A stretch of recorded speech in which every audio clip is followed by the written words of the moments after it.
हरिः ओं सुप्रभातं नमांसि। स्वस्ति सर्वेभ्यः। 26-द्विसहस्रतमे अब्दे एप्रिल् मासस्य 3 दिनाङ्कः। कलियुगाब्दः 28-100 श्रीपराभव नाम संवत्सरः। उत्तरायणं वसन्तऋतुः चैत्रः मासः। सौरमानरीत्या मीनमासस्य 20 दिनं कृष्णपक्षः। तिथिः प्रथमा। वासरः भृगुवासरः। नक्षत्रं चित्रा। योगः व्याघातः। करणं कौलवः तदुपरि तैतिलः। कालस्वरूपस्य भगवतो नारायणस्य परमानुग्रहेण सर्वेषाम् उद्दिष्टकार्यसिद्धिर्भवतु। सर्वेषाम् आयुरारोग्यसौख्यमस्तु। आरब्धकर्माणि शुभपर्यवसायिनी भवन्तु।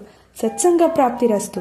सर्वे देशसेवासन्नद्धाः दीनानुकम्पायुक्ताः दानशीलाः धार्मिकाश्च सन्तु। शुभदिनम् इति गीर्वाणी।